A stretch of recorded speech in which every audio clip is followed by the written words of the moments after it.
Today is Monday, January 29th, 2018.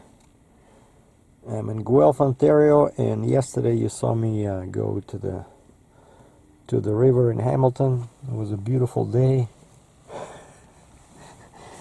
And today it's really bad.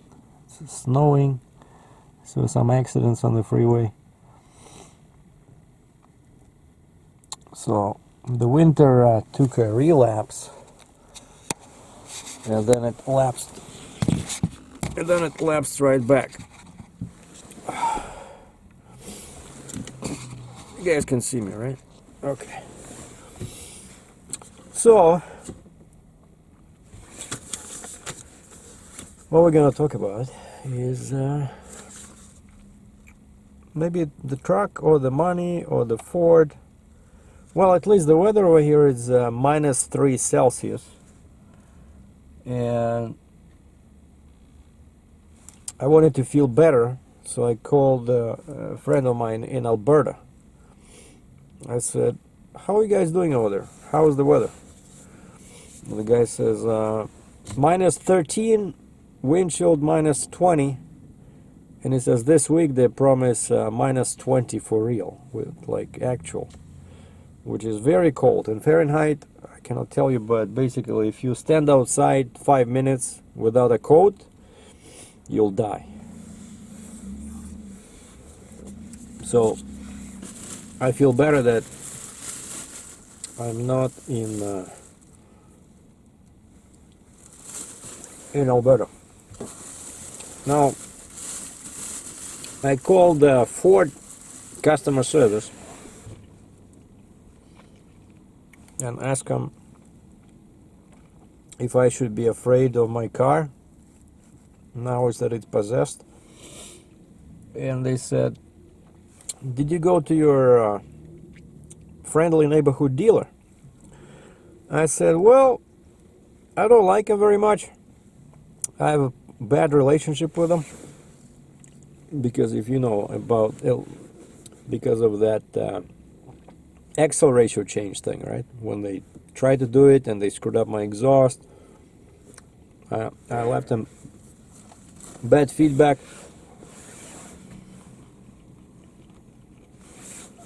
And the lady said, well, I cannot tell you a lot about this. Basically, she's not like technical support, you know.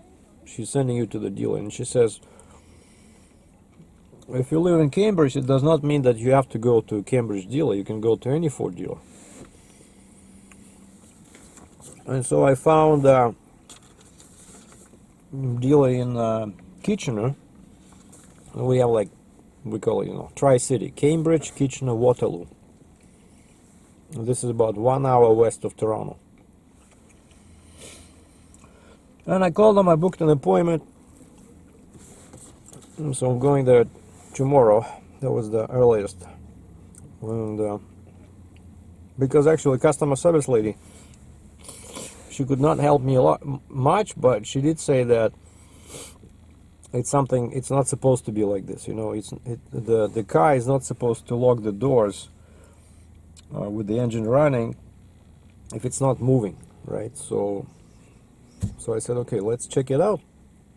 See, maybe there's some kind of a fault in the system, you know. Or maybe she said maybe it's because of the second key that I had in the trunk. But what I did now, based on some advice that guys gave me, so I just put it on my keychain. That's my mailbox, and this used to have my truck keys, but of course now since I don't have a truck, so I only have my entry for the post office and my key, and I forget what the other one is. Well, I have 3 of them. I'm supposed to have only 2, like the door to the post office. I have like 24/7 access, and then the small one is to my PO box. So now I have this. Yeah, and I'm not using the key to unlock because as soon as when I'm close by, yeah, I tried it before, but now I do it pretty much all the time. I just put my hand on the handle and I hear the locks perk and it unlocks, right? So No more keys inside the vehicle. Always gonna be on my person. But in case I forget again, that's why I wanna, you know, it's on warranty, right? The car has 3 years warranty, so I wanted to check it. And I completely disagree that this car is a piece of, you know what? I love this car. I think it's great. It's great value for the money. For 25,000 Canadian, I'm very happy. Hello? Yeah, what's up? Oh, I'm recording a video over here. You want to be in my video?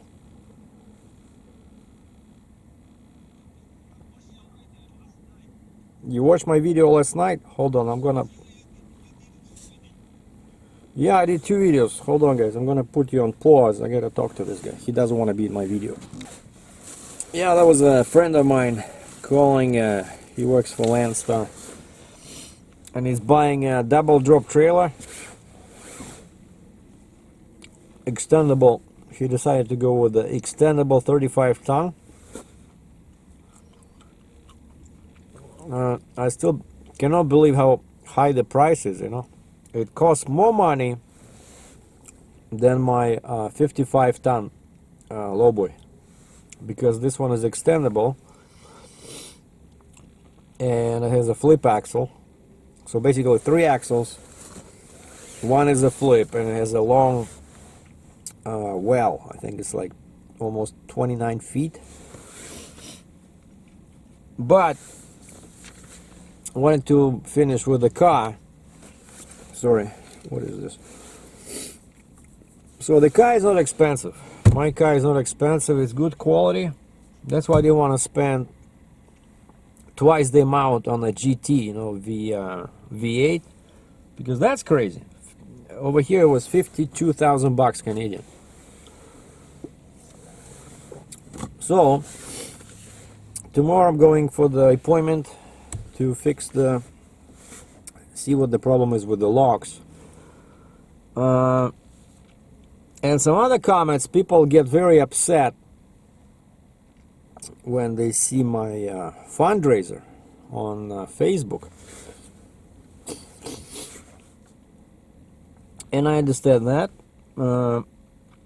But the truth is, it's not that easy to survive just on trucking, you know. But for YouTube and but for the government subsidies through sales tax, I would not be able to survive, you know, just with trucking.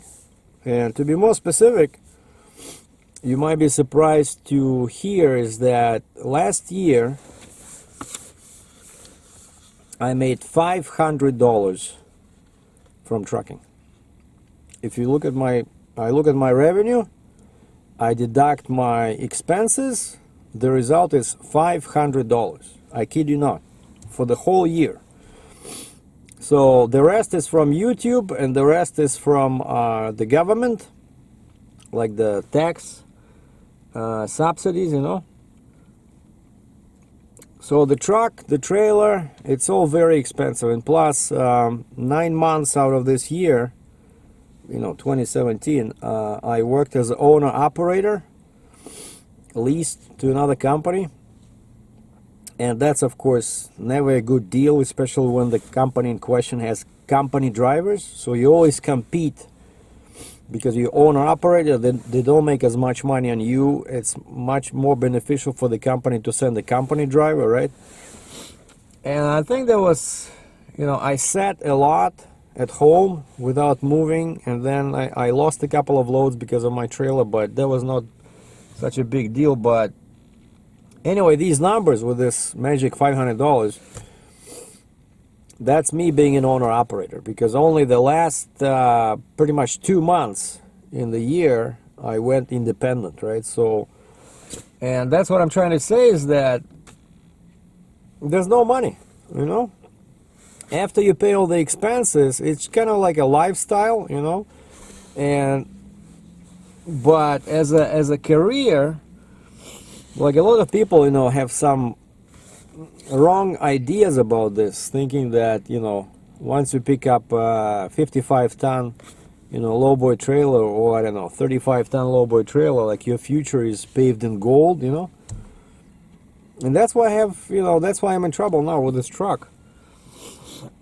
Not because I spent too much money, like I did not. Like, again, I went to Florida because hotels were much cheaper over there, right? And then I came back here because I found this extended stay deal, you know. I'm still trying to get, I'm still waiting for that sales tax from the truck sale, so maybe that will happen. I sent them all the documents. They asked me for, you know, verification. I did that. And the truck itself, I talked today to my main sales guy is on holiday, and he was the only sales guy at this dealer, and I got an automatic, I sent him an email with my questions, and he says it was an automatic reply saying that he's on vacation, talk to this guy if you have an emergency. And I dialed that number. It turns out they now have a second sales guy who just starting, and he was able to find me on the computer. I just wanted an update. I said, what's going on with the truck, like in terms of a production date, you know, because it was supposed to go on the line, on the conveyor, last day of January, and today's 29th, and he says, yeah, it was delayed a little bit. Now it's the first week of February. So he said it can be any day during the first week of February. That's when it's going on the line. So basically, I will not see this truck probably until the last week of February, you know. And then it's coming with its lift axle installed.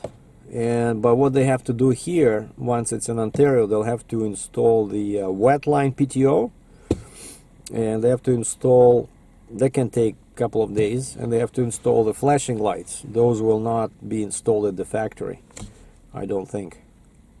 Or maybe they will be, I forgot. But I know it's not much, but, you know, then they have to do the inspection, stuff like that. So that's, with the wet line, probably that's, you know, at least 4 or 5 days, and then I have to transfer the plate, go to the IRP office, you know, international registration plan, because of course I have an international plate, so I have to transfer the plate to the new truck. I have to call insurance and restart insurance with a new VIN number, right? And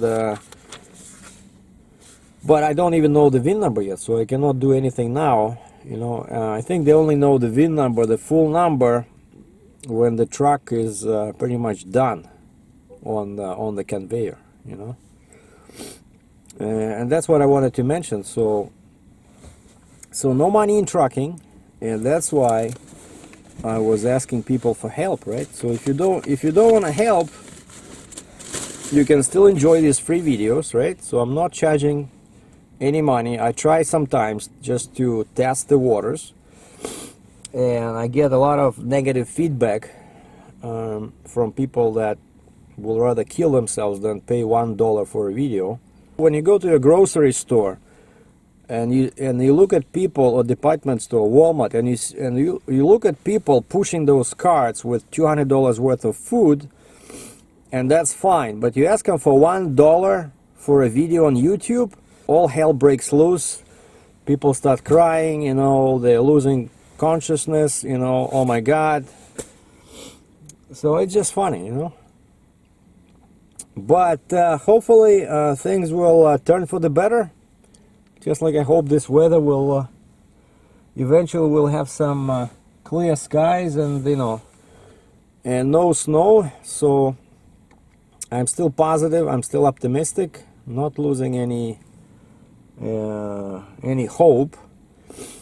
And as usual, humor is the saving, what's the word, it's like basically something that saves you on the rough seas of life, you know. You need to have a sense of humor, and this is it. This is all I wanted to say.